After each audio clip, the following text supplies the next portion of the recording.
días, buenas tardes o buenas noches, de acuerdo a la hora que estén observando la clase. Muy bien, sigamos con el contenido de este tema. ¿Cuál es el tema que vamos a tratar? Acerca de la Revolución Francesa, pero la etapa republicana. No se olviden que la Revolución Francesa comprende tres etapas: la etapa monárquica, la etapa republicana y la etapa imperial, o también llamado la era napoleónica. La segunda etapa de la Revolución Francesa abarca desde la Convención hasta los inicios del consulado. Muy bien, les voy a explicar a detalle cómo suceden los hechos y el motivo de esta etapa. La Convención Nacional va a ser el origen de la etapa republicana de la Revolución Francesa. La Convención Nacional va a ser creada debido a una votación universal. ¿Y qué es eso, profesor? ¿Qué es una votación universal? O sea, es el sufragio universal. Para poder crear esta convención, tuvieron que votar cada uno de los miembros. Una vez votado, se crea la Convención Nacional. Pero esta Convención Nacional va a tener tendencias políticas. Como por ejemplo en la actualidad, sabemos que hay bancadas, hay congresistas que pertenecen a un partido político de tendencia de izquierda, de derecha, de centro. ¿Ok? Esas son las tendencias políticas. Ciertos lineamientos a nivel ideológico que poseen cada partido, sea de derecha, izquierda o centro. Es ahí donde nacen las tendencias políticas bien marcadas en esta Convención Nacional. Por ejemplo, tenemos los partidos de la derecha, la famosa derecha. Este partido se caracteriza por ser de tendencia moderada. Es un partido con característica moderada. Mientras que el partido de la izquierda, el partido político de la izquierda, es de tendencia más radical. Son radicales. Y el partido del centro son los partidos, como se dice, neutrales. Ni uno ni el otro. Por lo tanto, estos dos partidos políticos, de derecha y de izquierda, van a buscar sí o sí los votos de los integrantes de centro, de la tendencia de centro. Es así como un 22 de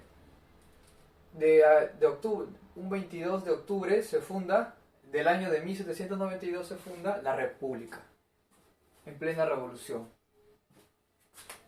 Muy bien.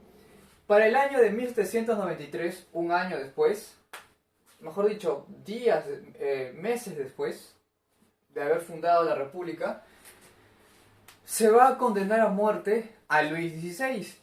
Ya vimos la clase pasada el motivo de por qué se capturó, por qué se da la revolución. El pueblo ya estaba cansado de tanta corrupción, de tanto abuso por parte del ex rey de Francia, Luis XVI, su esposa y de la nobleza francesa. Es por eso que en 1793 van a capturar al rey y a la familia real, o sea, a Luis XVI y a su familia, y le van a aplicar la máxima pena. ¿Cuál es la máxima pena en este contexto de revolución? La guillotina. Van a utilizar un arma llamada la guillotina. ¿Ok? ¿Qué es la guillotina, profesor? Es una hoja metálica muy filuda en el cual va a ser sujetado en un marco rectangular, y en la parte de abajo va a haber otro mecanismo que son dos maderas y en el centro hay un hueco. Se va a poder ajustar esa madera para que la cabeza de la persona no lo saque. Se va a poner también las muñecas, y una vez que se cierra ese mecanismo ya no se abre. Por lo tanto, la persona, por más que se mueva la cabeza o las muñecas, no puede sacar la cabeza de ahí. Luego se procede a soltar una cuerda y esta gran hoja de metal baja y corta el cuello en cuestión de segundos. Esa pena de la guillotina fue aplicada a Luis XVI, el rey tirano, el rey autoritarista, el rey absolutista. Pero van a matar al rey, claro, los revolucionarios franceses, pero no se olviden que el rey tenía amigos, y la muerte de un rey absolutista no es simplemente, oh, qué tristeza para la familia real, murió el rey, no.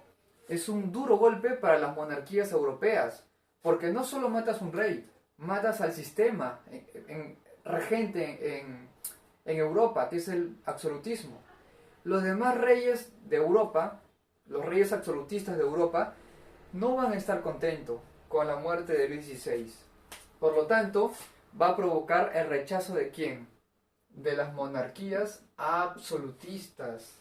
¿Qué son las monarquías absolutistas? Donde el rey tiene todo el poder. Puede cobrar impuestos como se le antoje, puede matar, puede hacer lo que él quiere.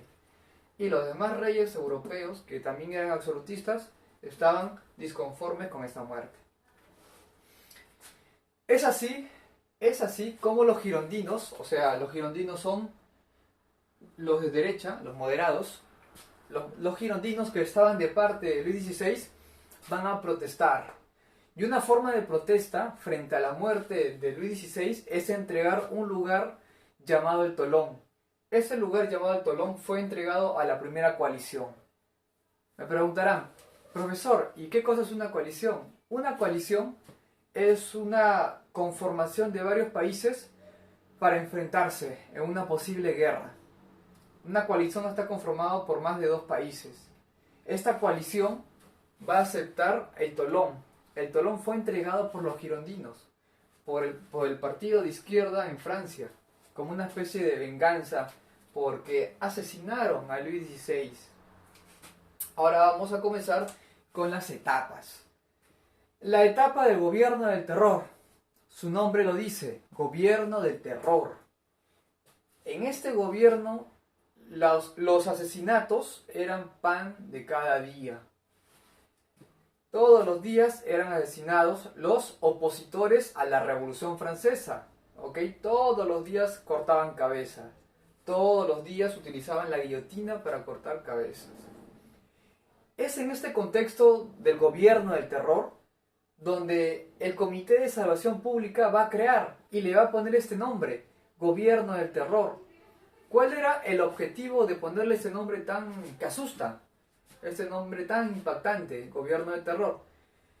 El objetivo de ponerle este nombre tan curioso era causar miedo para que los contrarrevolucionarios no ataquen.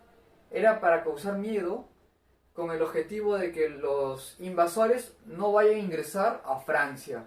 Causar miedo a nivel interno y causar miedo a nivel externo. Por eso este nombre tan peculiar, Gobierno del Terror. ¿Ya? ¿Cuál es el símbolo que representa al Gobierno del Terror? La famosa guillotina, como les expliqué. Es una especie de rectángulo de madera muy alto. En la parte central tiene una hoja en forma como de un triángulo, muy afilada. En la parte de abajo hay 3 huecos, un hueco que va para el cuello y 2 para las muñecas. Una vez que se sujeta ya no se abre, se suelta la cuerda que se tiene sosteniendo y automáticamente cae la hoja de la guillotina y corta el cuello. Se dice que la persona cuando le cortan el cuello todavía un par de segundos siente y es consciente. Todavía el cerebro no se desconecta y todavía es consciente unos segundos. Puede ver la sangre, puede ver todo, ¿ok? Pero la muerte es rapidísima. Es la muerte más rápida y sin sufrimiento. No se sufre prácticamente. Se dice que en el gobierno del terror se mandaron a guillotinar aproximadamente a 6.594 personas. Estas personas fueron asesinadas por guillotina. ¿Por qué? Me preguntarán, profesor, de la nada, ¿qué hicieron? ¿Se portaron mal? Las personas que llegaron a ser guillotinadas fueron porque o eran presos políticos o eran contrarrevolucionarios, estaban en contra de la revolución, o eran invasores. Solo en estos casos extremos se aplicaba la guillotina. Es por eso que se van a crear 3 organismos que van a controlar las penas, a qué tipo de personas se le va a aplicar tal pena. Y aparecen 3 organismos. El Comité de Salvación Pública, ¿ya?, que se encargaba de guillotinar, el Comité de Seguridad General y el Tribunal Revolucionario. Unos van a ver la seguridad a nivel interno y externo, los otros se van a encargar de legislar, de dar el veredicto final, si lo condenan o no lo condenan. Y el Comité de Salud Pública se encarga de guillotinar. Cada uno tiene una función. Seguridad interna y externa se encargan de juzgar y estos señores se encargan de ejecutar la pena. Recuerden, los girondinos estaban en contra de la muerte del rey Luis XVI.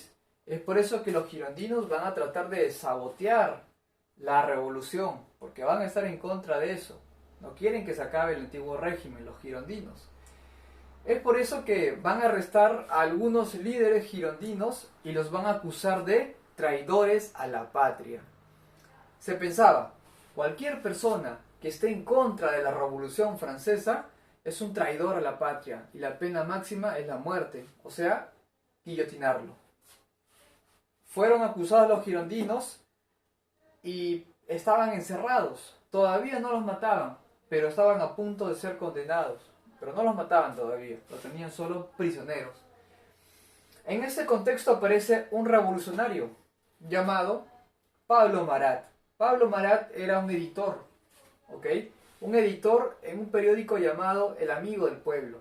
En este periódico llamado El Amigo del Pueblo, Pablo Marat era el que relataba, el que estructuraba lo que salía en estas noticias. Resulta que un día Pablo Marat estaba en su casa, estaba en su bañera, estaba tomando agua, había llenado hasta la mitad, un poco más el agua. Estaba en su bañera, reposando tranquilo, y de pronto aparece una chica por la espalda, agarra una especie de navaja y le corta el cuello. Lo mata en el acto. Esta chica se llamó Carlota Corday. Posiblemente esta chica haya sido una antirrevolucionaria, o sea, una contrarrevolucionaria. Pablo Marat es parte de la Revolución Francesa y fue asesinada por una contrarrevolucionaria o algún problema que tuvo con este personaje y lo mataron en su bañera. Hay una imagen que pueden observar en internet donde se ve a Pablo Marat asesinado, recostado en su bañera y la bañera con sangre. El 9 Terminador que se dio en 1794 va a traer la conspiración de estos señores del partido de la derecha. Los girondinos, los de derecha, van a tratar de causar un complot, un sabotaje, ¿ya? ¿Quiénes van a encabezar este complot, este sabotaje por parte de los girondinos? Tres líderes, Foch, Tallien y Barras. Estos tres señores girondinos van a tratar de sabotear, ¿ya?, ese gobierno del terror. Ellos estaban en contra del gobierno del terror, que consideraban que era injusto, que no tenía las pruebas necesarias para poder condenar a la pena máxima, que es la guillotina, y que por lo tanto cometían errores cuando se juzgaba. Es por eso que querían disolver. ¿Qué querían disolver? El gobierno del terror. Y gracias a sus esfuerzos, gracias a la conspiración de estos girondinos, pudieron dar fin al gobierno del terror. O sea, este gobierno que generaba miedo, que causaba tantos asesinatos en toda Francia, sobre todo a los que estaban en contra de la revolución, este gobierno termina por decaer. ¿Por qué? Por responsabilidad de los girondinos. Los girondinos lograron su cometido, que era acabar con el gobierno del terror. Y lo lograron. Un año después lo lograron. Ese mismo año, en el 95, se va a crear la Constitución del 3. Esta Constitución del 3 va a crear a un nuevo organismo. Ya no la Convención Nacional. Ahora aparece un nuevo organismo, que va a ser el Directorio. El presidente de este organismo, de esta institución llamada el Directorio, va a ser nada más y nada menos que Jean-Paul Barras. ¿Quién es? Un girondino. Jean-Paul Barras va a ser el presidente del Directorio. El Directorio es ahora la institución que va a gobernar Francia. El Directorio. El Directorio se va a conformar de dos organismos muy importantes. el poder ejecutivo y el poder legislativo. El poder ejecutivo vendría a ser o estaría comprendido por 5 directores. Es como si en la actualidad dijéramos el poder ejecutivo está compuesto por el presidente de la República. Pero en el contexto de la Revolución Francesa, en la etapa republicana, el ejecutivo lo tenía 5 personas. 5 directores se encargaban del ejecutivo y 500 personas se encargaban del legislativo. Pero no solo eran 500 personas más el Consejo de Ancianos. El Consejo de Ancianos más 500 personas se encargaban del legislativo. Es como si dijera, el Consejo de los 500 son como los congresistas y el Consejo de los Ancianos vendrían a ser como los senadores, ¿no? Se encargan de legislar, de crear leyes, aprobar, derogar. Y en ese contexto, el directorio necesitaba a un militar, necesitaba a un general francés que pueda defender y asegurarles que no va a pasar nada a nivel interno y que no va a pasar nada a nivel externo, que protegiera Francia de cualquier enemigo, interno o externo. Y los políticos burgueses franceses vieron que era muy importante un general de renombre, un general que había luchado en tantas batallas y ganado. Y este general, que justo encajaba en el cargo para que proteja a nivel externo e interno Francia, era Napoleón Bonaparte. Napoleón Bonaparte tuvo la misión de proteger a Francia a nivel externo y también interno, pero sobre todo externo. ¿Por qué? Porque en Francia se vivía un panorama de inestabilidad social, política, económica.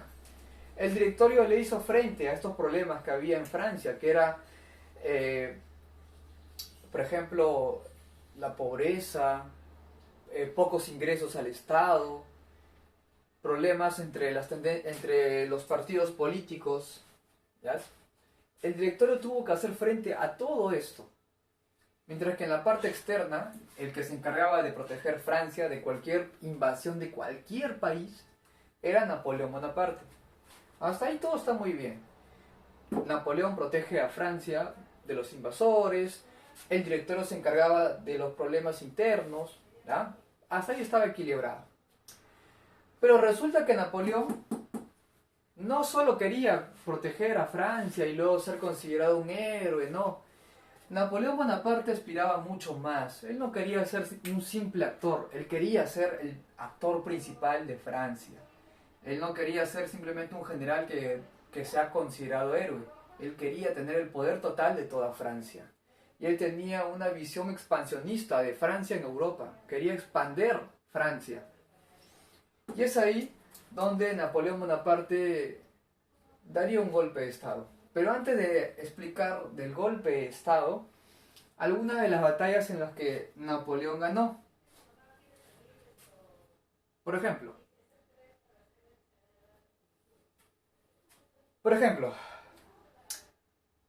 la primera batalla se va a dar contra Austria. ¿Cómo se llama esta batalla? Se llama la Batalla de Italia.